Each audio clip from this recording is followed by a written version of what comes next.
Good morning, girls. Hope you are all doing fine, and I guess you are all safe at home. Well, girls, I am back with another poem, and this time it's again another thought provoking poem which makes us think how insignificant human life is. For one day, we all have to go, leave this world, and go. We take nothing with us. We might be rich, we might be powerful, we may have everything we want in life, but then one day we have to leave the world and go. And so, riches don't matter, fame doesn't matter, power, money, wealth, all this doesn't matter at all. What matters in life is how we make other people feel. Our good deeds, our kind words and actions, all this lives on for a long time. Maybe people will remember us for the good deeds we have done or for the kind words we have spoken to them, and the goodness in our life matters. But we don't take any of our material things that we have with us. Money, fame and power is not carried to us in our graves. We just have to leave the world, leaving everything behind. So, girls, this poem reminds us of this very important fact in life. And this is a poem about a great and mighty king who thought he was very great, very powerful. With all the command, he ruled over his kingdom, his people.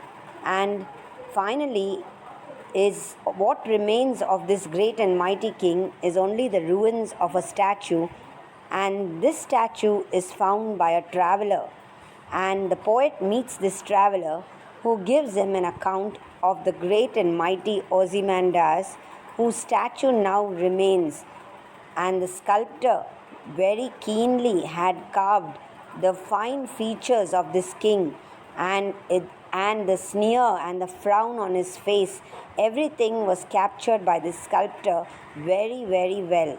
And so we go on to see this poem named Ozymandias, after the king, written by Percy Bysshe Shelley. Here you see, girls, the picture of the poet Percy Bysshe Shelley, who was born in 1792 and he died in 1822. He was a son of a very rich nobleman, and he was educated at Eton and Oxford in London. He was one of the finest lyrical and philosophical poets of the 18th century. His works include To a Skylark, Ode to the West Wind, The Cloud, and many such renowned works he was famous for. And we are going to see the poem that he has written, Ozymandias, by Percy Bysshe Shelley. So, girls, you can see the statue there of Ozymandias, written by Percy Bysshe Shelley. The ruins you see here in this picture is that of the great king Ozymandias, and the poet here meets a traveler who tells him that he came across these ruins of the statue in a desert, and we'll go on to find out what this poem is all about. In this picture, girls, you see the remains of a statue, the ruins of the statue of King Ozymandias. Ozymandias was actually a Egyptian king, and the name Ozymandias is a Greek name of the Egyptian king Ramesses II. So Ramesses II was the king of Egypt, and in Greek his name is Ozymandias, and he was a ruler who was like a dictator. He was a very strict ruler, and he had his statue erected maybe in his time during his reign. And here the poet meets a traveler who comes across the ruins of this statue of King Ozymandias, and he says, this king who was so proud of his power and his might, now only the statue stands there That also all in ruins. It doesn't stand tall as a statue even. It's all in ruins. And yet this Ozymandias king once ruled with great tyranny. He ruled over a large section of the people of Egypt. And now his statue, in spite of all his power and fame that he possessed, it's now all in ruins. So let's begin the poem now. So we have the poem Ozymandias by Percy Bysshe Shelley. And he, as I told you, was educated in London, and he was considered a revolutionary poet. And here this poem is a sonnet. A sonnet is a poem of 14 lines, wherein the first 8 lines is an octave called the octave, and the next is 6 lines called the sestet. And here we go on to the poem. I met a traveller from an antique land who said, "Two vast and trunkless legs of stone stand in the desert. Near them on the sand, half sunk, a shattered visage lies, whose frown and wrinkled lip and sneer of cold command tell that its sculptor well those passions red, which yet survive, stamped on these lifeless things, the hand that mocked them and the heart that fed." And on the pedestal these words appear: "My name is Ozymandias, King of Kings.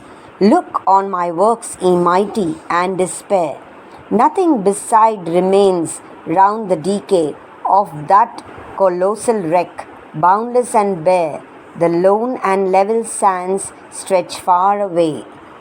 So in line 1, the poet narrates this conversation with the traveler that he met from an antique land. Antique means ancient, maybe in Greece, maybe in Egypt. We don't know exactly.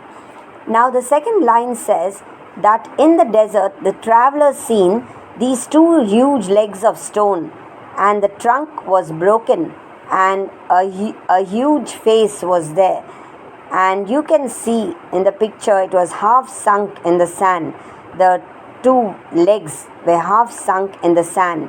So we can imagine the statue was in ruins. And after that we go on to see the next lines 5 to 8.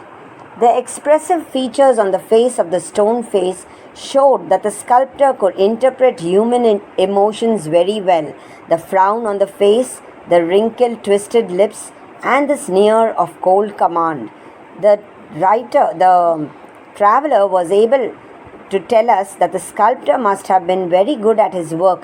He was able to reveal the emotions of the king, the stern face of the king, and he says a sneer of cold command was captured in that sculpture that was done very well by the sculptor. An expression of scorn and disdain that shows a sneer of cold command.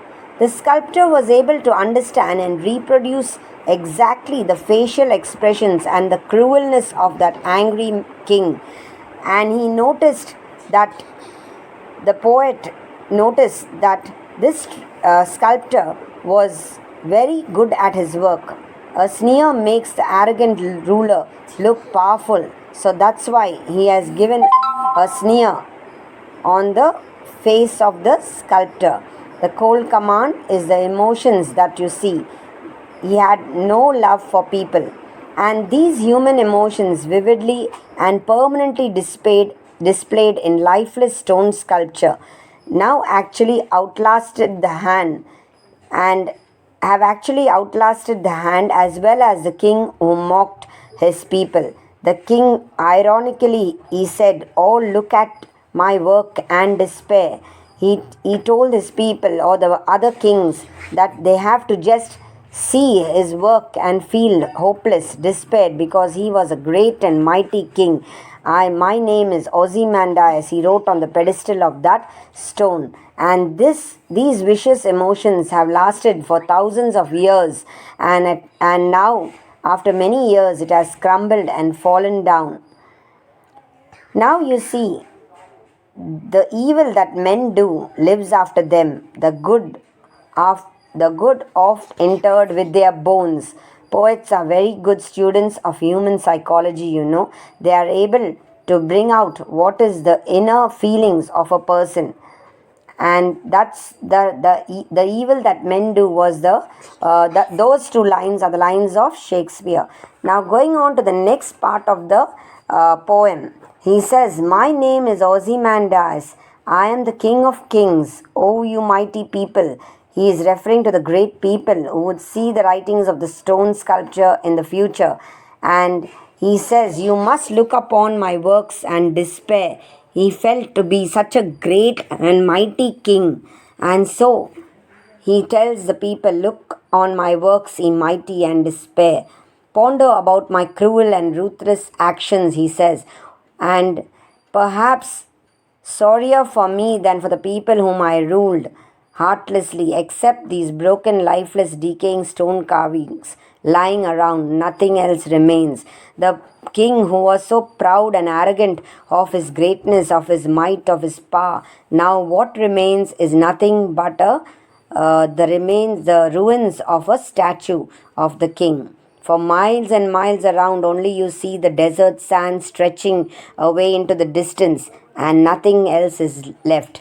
And so, what is the moral of the poem? The poet Shelley wishes to convey a strong and significant message to tell us that anger, disdain, resentment cannot survive for long. And after all, one day we all leave this world. So, hence, if we wish to be happy in life, we have to get out all the vile emotions from our lives, to root out all bad emotions that we have, and to look upon others as we like to others to look upon us. So, this is the end of the poem, girls.